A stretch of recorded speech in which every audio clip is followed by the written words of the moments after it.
भोपाल के एक शांत मोहल्ले में पुलिस एक लापता लड़की आकांक्षा की तलाश में एक घर पहुंचती है। दरवाजा एक साधारण सा दिखने वाला युवक उदयन दास खोलता है। लड़की के बारे में पूछने पर वह सहजता से कहता है कि आकांक्षा वहां नहीं है, कहीं चली गई है। लेकिन जैसे ही पुलिस घर के अंदर कदम रखती है, उनके सामने एक विचलित कर देने वाला दृश्य आता है। इधर उधर बिखरे बर्तन, सिगरेट की राख, खाली शराब की बोतलें और कमरे के बीचों बीच बना एक अजीब सा सीमेंट का ढांचा। उदयन उसे अपना मेडिटेशन स्पेस बताता है, लेकिन पुलिस को पहले से ही कुछ गड़बड़ महसूस होने लगती है। जो मामला एक साधारण मिसिंग पर्सन केस के रूप में शुरू हुआ था, वह धीरे धीरे एक भयावह सच्चाई में बदल जाता है। जांच करते करते एक नहीं बल्कि कई हत्याओं का खुलासा होने लगता है। यह इतनी डरावनी कहानी है कि इसके ऊपर एक क्राइम थ्रिलर फिल्म बनाई जा सकती है। यह है उदयन दास और आकांक्षा शर्मा की खौफनाक कहानी। 28 वर्षीय आकांक्षा शर्मा पश्चिम बंगाल के एक मिडिल क्लास परिवार से थी और भारत के बाहर नौकरी की तलाश कर रही थी। जून 2016 में वह घर लौटी और परिवार को एक लेटर दिखाया जिसमें लिखा था कि उसे न्यूयॉर्क में नौकरी मिल गई है। यह देखकर परिवार बेहद खुश हुआ और तुरंत उसके न्यूयॉर्क जाने की तैयारी शुरू कर दी। विदेश यात्रा के लिए आकांक्षा सबसे पहले पश्चिम बंगाल से दिल्ली गई ताकि वीजा प्रक्रिया शुरू कर सके और वहां से उसे न्यूयॉर्क के लिए उड़ान भरनी थी। इसलिए 22 जून 2016 को उसके पिता ने उसे दुर्गापुर रेलवे स्टेशन पर छोड़ा। लेकिन जिस ट्रेन में आकांक्षा बैठी वह दिल्ली नहीं बल्कि भोपाल जा रही थी। अगर आप सोच रहे हैं कि वह गलत ट्रेन में चढ़ गई, तो ऐसा नहीं था। आकांक्षा का न्यूयॉर्क जाने का कोई इरादा नहीं था। उसका असली प्लान भोपाल जाना था। यह समझने के लिए कि आकांक्षा ने ऐसा कदम क्यों उठाया, पहले आपको उदयन दास नाम के व्यक्ति के बारे में जानना होगा। उदयन का जन्म साल 1984 में हुआ। उसके पिता सरकारी नौकरी में थे, इसलिए बचपन में परिवार अक्सर भोपाल और रायपुर जैसे शहरों के बीच ट्रैवल करता रहता था।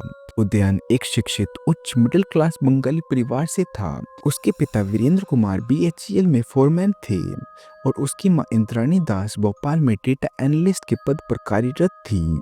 दोनों की स्थिर और सम्मानित नौकरियां थी, इसलिए परिवार उस समय के हिसाब से काफी आरामदायक जीवन जी रहा था।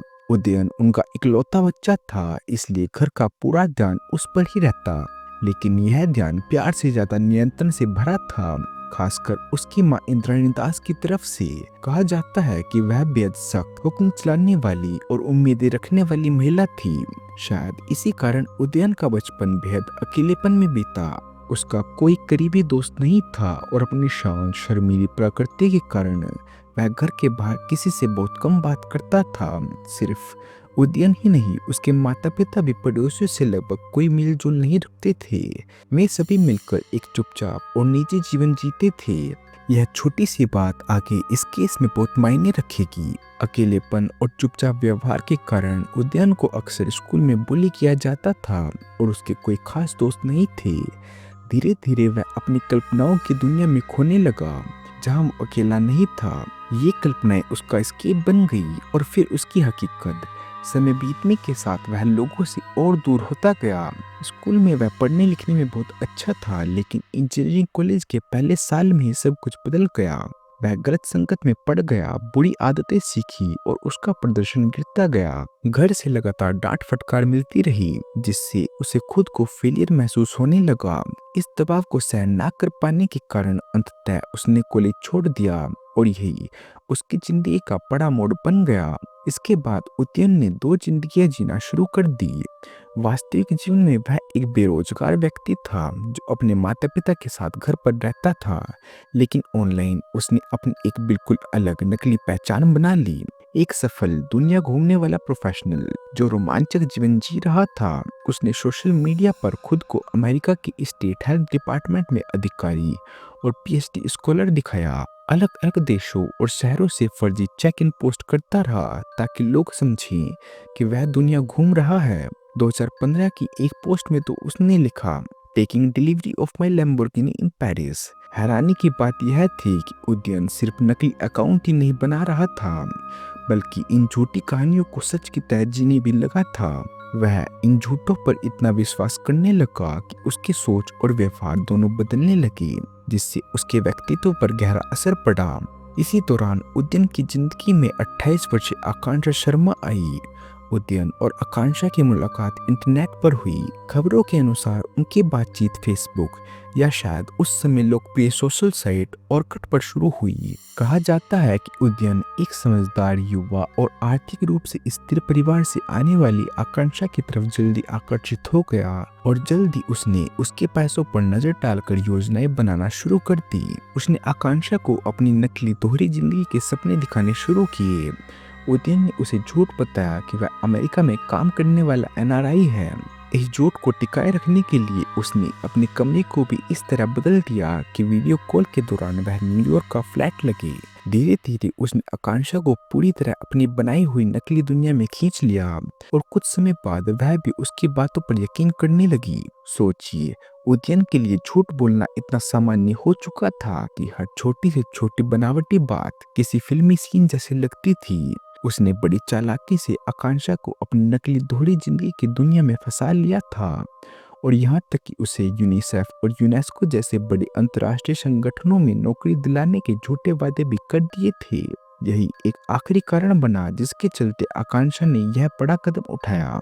उसने अपने माता पिता से कहा कि वह उदयन के साथ रहने जा रही है और बहुत जल्द दोनों न्यूयॉर्क शिफ्ट हो जाएंगी। लेकिन उसे अंदाजा भी नहीं था कि यह एक फैसला उसकी जिंदगी को गहरे खतरे में डाल देगा। अब यह सुनकर आप सोच सकते हैं कि कोई इतनी मासूम कैसे हो सकती है, लेकिन बात मासूमियत की नहीं थी।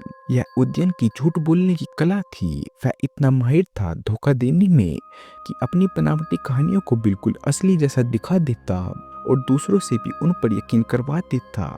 इतना ही नहीं, वह आकांक्षा के घर तक गया, उसके माता पिता के साथ बैठा, अच्छे और सम्मानजनक तरीके से बात की। लेकिन जैसा कहा जाता है, झूठ ज्यादा देर तक छिपे नहीं रहते। बहुत जल्द उदयन के साथ रहने के बाद ही आकांक्षा को महसूस होने लगा कि कुछ ठीक नहीं है। धीरे धीरे उसे उसकी बातों में गड़बड़ियां दिखने लगी, कहानियां मेल नहीं खा रही थी। छोटे छोटे झूठ पकड़ में आने लगे और कदम दर कदम सच सामने आता गया। उसे पता चला कि उदयन की पूरी जिंदगी, हर दावे, हर कहानी, सब कुछ झूठ था। यह जानकर आकांक्षा का दिल टूट गया। उदयन द्वारा दिखाए गए सारे बड़े सपने चकनाचूर हो गए। वह सदमे में थी, गुस्से में थी और उसने उदयन को चेतावनी दी कि वह सबको सच्चाई बता देगी। लेकिन उदयन यह बर्दाश्त नहीं कर पाया। उसने अपनी नकली जिंदगी बनाने, झूठों का जाल बुनने और उन्हें असली दिखाने में बहुत समय लगाया था। वह सब कुछ खोना नहीं चाहता था। उसकी विकृत सोच में उसे लगा कि समस्या का बस एक ही हल है, आकांक्षा को रास्ते से हटाना। और इसी तरह एक भरोसेमंद मासूम लड़की एक निर्दयी, झूठे और खतरनाक आदमी की शिकार बन गई। अब उदयन को अपनी हरकत छुपानी थी। वह अमेरिकी क्राइम शोज बहुत देखा करता था और उसी से उसे अगला कदम उठाने का विचार आया। उसने आकांक्षा के शव को एक बड़े ट्रंक में रखा और उस पर सीमेंट डालकर अपने ही घर के बीचों बीच एक भयानक कब्र में बदल दिया। लेकिन उदयन यही नहीं रुका।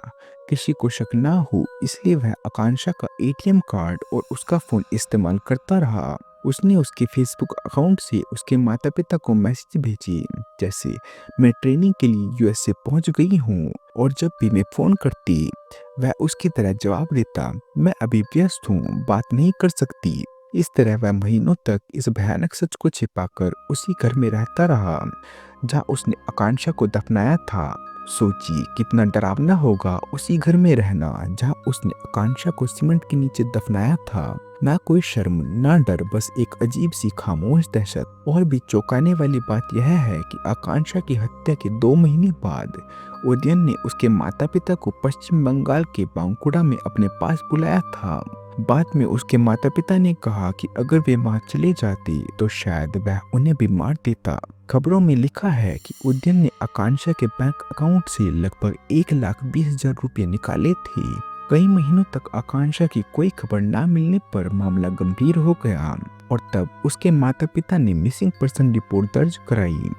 एक रिश्तेदार ने बताया कि उसके अकाउंट से लगभग 1 लाख रुपए निकाले गए हैं और यह काम उदयन ने ही किया था, जिससे शक और ज्यादा होने लगा कि शायद पैसों के लिए उसकी हत्या की गई। पश्चिम बंगाल पुलिस ने शिकायत दर्ज करने पर आकांक्षा के फोन की लोकेशन ट्रेस की और जो सामने आया उसने परिवार को हिला दिया।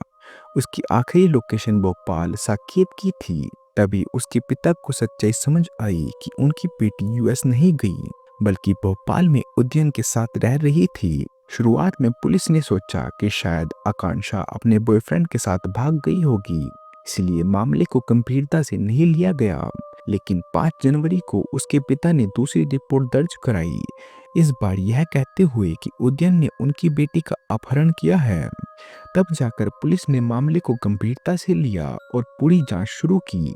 इसके बाद सबकी नजरें उदयन के घर के अंदर बने उस सीमेंट के ढांचे पर टिक गई। पुलिस ने ड्रिल और भारी औजारों की मदद से उसे तोड़ने का फैसला किया।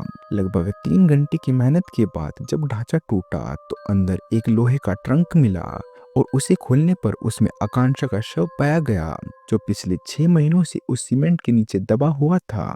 उदयन को वहीं गिरफ्तार कर लिया गया, लेकिन कहानी यहीं खत्म नहीं हुई। पूछताछ के दौरान उदयन ने एक और चौंकाने वाला खुलासा किया।